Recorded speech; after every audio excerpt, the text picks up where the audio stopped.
Good morning, everyone. Heather and Antonacci here, Executive Coach and Chair with Vistage, Florida.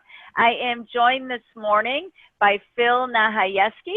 Phil is a partner with the Florida CFO Group, and I am glad to have him with me. So good morning, Phil. Good morning, Heather. How are you doing on this beautiful day? It is a beautiful day, staying healthy. Just blessed that we have not had that personal bad experience so many have had. That's what we can do, right? Just stay safe, stay healthy, and, be thankful every day that we wake up and the sun is shining and we're still healthy. So, again, thank you for joining me this morning. So why don't we start off by, you telling everyone, about the Florida CFO Group and kind of how Phil got to where he is now. And yeah, just tell us everything about your journey and what's going on now. Sure. I had the good fortune about a year ago to run into one of the Florida CFO Group partners at the Florida Venture Forum in St. Petersburg. And I learned the fascinating story of a partnership of experienced high-quality CFOs that was founded 10 years ago by three partners who are still part of the team, Betsy Bennett, Dan Pollan, and Jay White. And they just came up with a better idea 10 years ago of serving small and medium businesses with experienced financial leadership services. The model that they came up with was based on the principle that CFOs, especially the good ones, are most equipped to identify what a business's needs are at whatever point in time or stage they're at. And a high amount of flexibility was given to every partner to deliver the best package of services so that these small and medium businesses only pay for what they need, at the risk of sounding like a Liberty Mutual commercial. So it's very personalized. Yes, we all have complete flexibility to apply our seasoned judgment to help clients the best we can with exceptionally low overhead. Betsy, Jay, and Dan came from an agency model where 45% of what the client was paying was going to the agency for administrative purposes. Well, we CFOs are pretty good at administering ourselves, so we were able to eliminate about 95% of that cost. So clients get an outstanding deal for a high quality CFO. That's great. So that model was a disruptor in the industry, right? That model is very different. Well, it disrupted the Tampa market for the last 9 years. And by my chance meeting with one of the partners last year, we're going to make it disrupt the Orlando market starting 2020. I remember when disruptive was a bad term. Now disruptive is a very positive term that's used very frequently. Well, it's good for the disruptor, not so good for the disrupted. Yeah, that's a good point. So how, what's your journey been like, prior to, joining the Florida CFO Group? What was your background that really brought you there? Well, speaking of disruption, my early days in my career as financial executive was in the computer mainframe business in the 1980s. I happened to be 2 months older than Steve Jobs was and 10 months older than Bill Gates is. And, it's good company to keep. and we all started in the same industry. I took the corporate path, helping Burroughs Corporation grow from $2 billion to $5 billion in my first 6-7 years. Those were really the glory days, the final glory days of the computer mainframe business. I got to be part of the team that integrated the acquisition of Sperry, another $5 billion company. And we were riding high as number 2 only to IBM in the industry when those two disruptive young punks came out of their garages and rocked our world. And our growth stopped. We started shrinking in size and workforce. And that's when I really got to experience what disruption felt like from the wrong end of the equation. Yeah, you were the disrupted. Yes. So I hopped industries, went to the cable TV world. Well, we're actually disrupting broadcast TV in 1990. Back in the day when the old guys would tell me I was with cable before cable was cool. 20 years later, I'm one of those old guys saying I was with cable back when it was cool. So got to experience some glory days in the second industry and watch us do a lot of acquisitions, a lot of integration of and launching of new services, and really mature as an industry from just being an analog cable provider to being a broadband service provider that did not just TV, but the internet, video, security, and other services. Wow, so you made quite a shift there. There were a lot of similarities. Both were tech, a little more involved with B2C in the cable business, and a little more of a media focus because we also ran news stations and did advertising, and you know, of course, had millions of cable customers. Yeah, yeah. So you obviously were able to adapt as industries, because you were in industries that changed significantly. So, I guess living in that world, you have to be able to adapt quickly and, have that flexibility. So let's talk a little bit, about the current environment and, with everything that's going on. So how have things changed with the Florida CFO Group, or maybe not so much there, maybe things have changed more for the clients that you serve? So let's talk a little bit about that. Sure.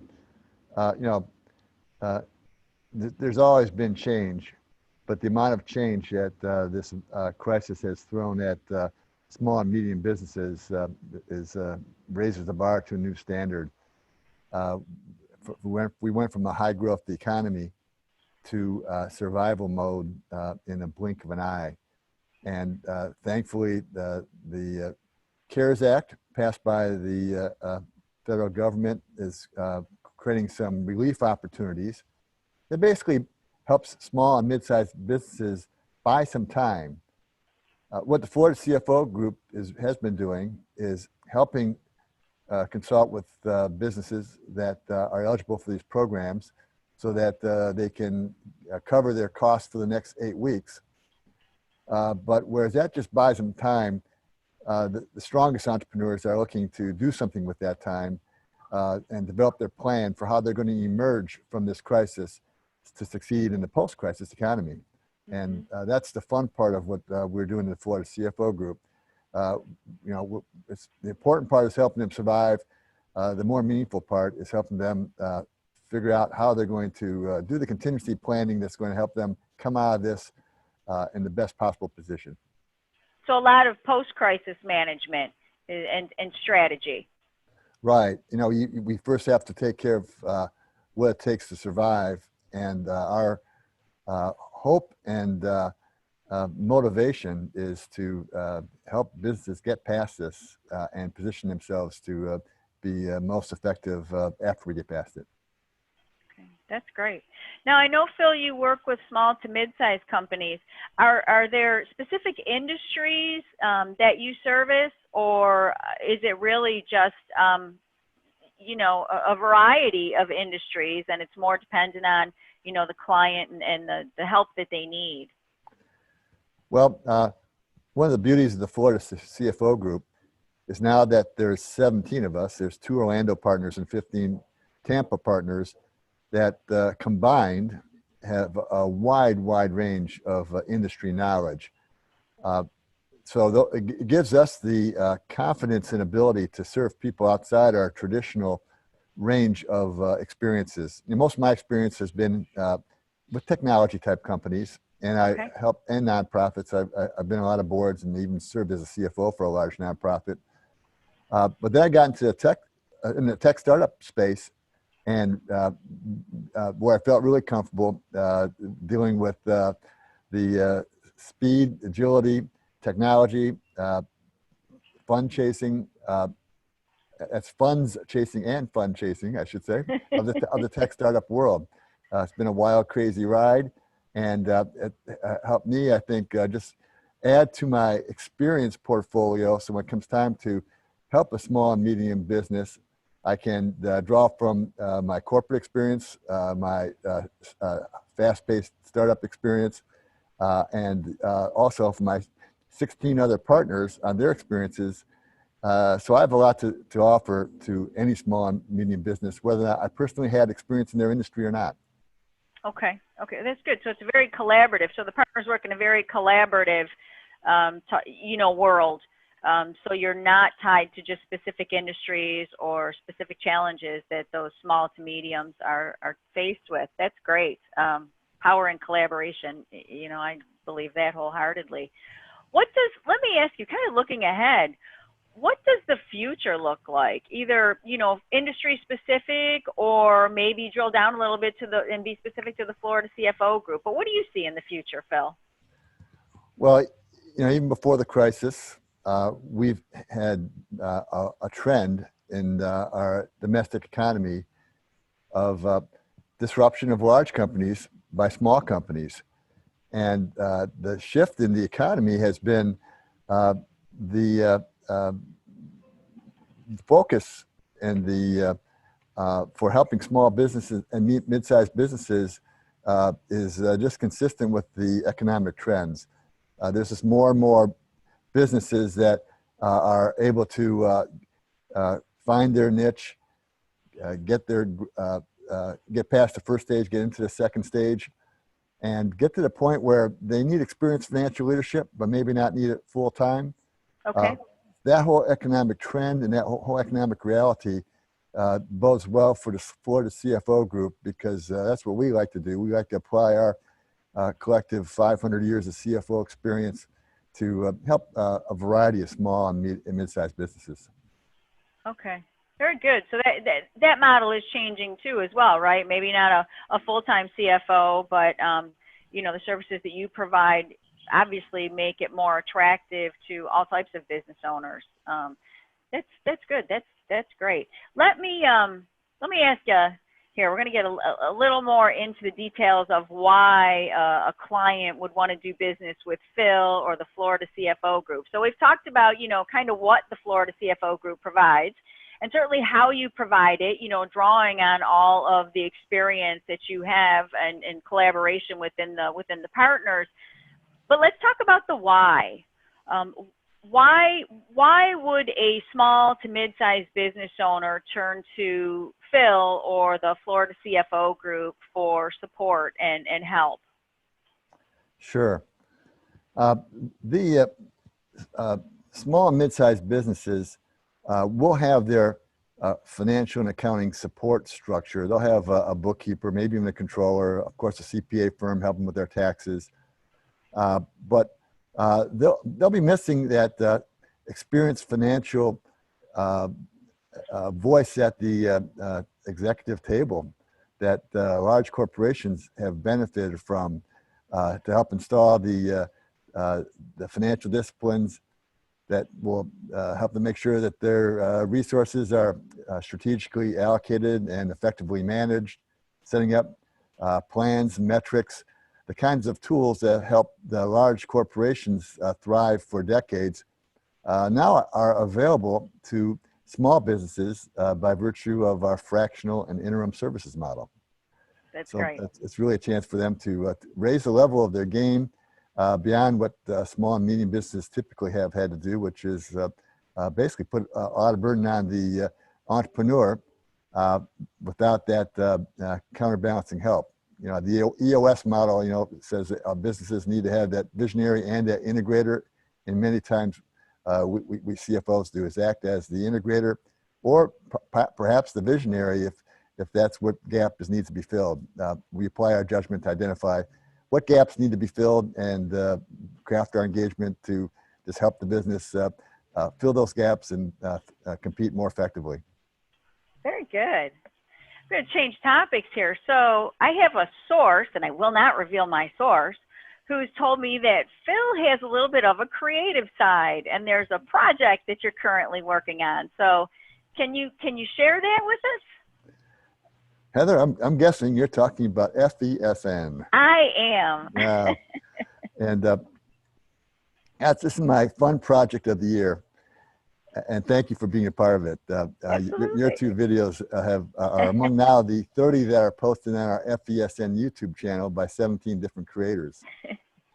I'm a longtime sports fan and an old-time cable guy who happens to think one of the greatest innovations of the last 40 years was when ESPN Sports Center came up with their top 10 highlights reel. It saves us from having to watch lots of hours and hours of games and evenings and weekends. You always can just get the highlights on ESPN.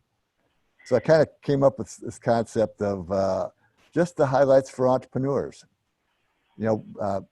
In Florida, we are blessed to have a lot of expertise, not just the financial experts in the Florida CFO group, but there's experts in sales and marketing, technology, cybersecurity, human resources, strategy, motivation, a lot of people with a lot of years of insights. And I came up with this concept called the Meaningful Minute Challenge, where I offer those experts and also entrepreneurs a chance to condense their years, or perhaps decades of knowledge and insights into a single minute that will be most meaningful for an entrepreneur. And we call that the Florida Entrepreneur Success Network, or FESN. I love that. Now, we've been filming them at Florida locations. They had that Florida flavor. Yours at the Dr. Phillips Performing Arts Center at the Wall Street Plaza. We've done them at Lake Eola and the Citrus Tower and the Amway Arena and Bay Hill. Of course, now we have to shift to shut-in mode, but that's okay. I think my creators are going to rise to that challenge and do another set of Meaningful Minute videos, probably more relevant to this new work-at-home environment that many of us are facing with. Okay. Very good. So you're having fun with this project. It's a blast, and I'm meeting some great people, and you're one of them, Heather. Oh, well, thank you. Thank you. It is. It's a lot of fun. So, I'm out there encouraging everyone to, check out FESN. And we'll talk about that at the very end of this, how people can find out more if they're interested in either being a speaker or following, the network. Let me ask you, so this may be the most difficult question of this interview, but I like to ask it of all the business owners and business leaders in the community that I talk to.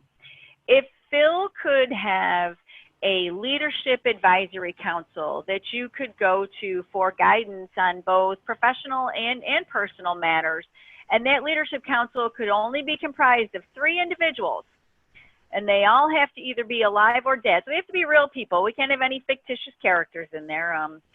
Who would you pick and why, Phil, if you had to limit it to 3? These are your advisors for your most trusted people that you would have. Wow, that is just an excellent question. First comes to mind is Eisenhower. I think Eisenhower was the greatest leader of the greatest generation. His leadership style, by the way, was the best characterized by the expression, you'll be amazed at what you can achieve when you don't care who gets the credit. And that was his presidential style. They called him the hidden hand for what he was able to accomplish behind the scenes. Definitely Eisenhower being top of the list. It's a great choice. For someone who's still alive and around, Bezos comes to mind. What he's accomplished in the last 20 years is simply amazing. With revolutionizing and disrupting retail, but also the computer industry. Amazon Web Services is amazing. And what he's doing to our homes for our homes with the Alexa product and Ring and Amazon Prime and Amazon Video.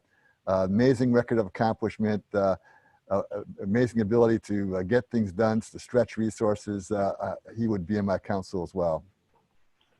And I'm realizing, Heather, that in my room of Eisenhower, myself, and Bezos, I have to add someone with hair. I'm going to go with Bill Gates. Not necessarily, but it's a good way to balance it out. I got to go with Gates. I just got done reading his COO's book, Tools and Weapons, about how that tech giant has risen to the challenge of social responsibility in a way of recognizing their role in working with other tech giants and with governments and with their user base to just make sure the world is safe and fair in the digital world. So with the Eisenhower, Bezos, and Gates, I feel well advised. Yeah. I don't know if there's too much that you won't be able to accomplish if that's your leadership advisory council, huh? That's Yeah. a great selection. Great selection. Thank you for sharing that with me. That it takes some thought to, you know, come up with that. So very, very good. So let's end this just by asking. So I'm going to ask you two things. First, you know, the FESN you know, project that you're working on, the Florida Entrepreneur Success Network. How can people find out more or get involved with that? Well, the easiest link to remember is fesntube.com. FESNtube.com. Yes, and on that website, there's a place where you can indicate your interest in doing videos, and you'll get a call from me on the process. Also on that website is the link to our YouTube channel and our LinkedIn page. But if you go to my LinkedIn page, you'll see that FESN has a prominent position these days, as well as a Florida CFO group. And just please enjoy the videos, follow us on LinkedIn, subscribe to us on YouTube. Perfect. And Phil, if someone wants to get more information on the services that you and the Florida CFO group provide, what's the best way to do that? Well, our website is floridacfogroup.com.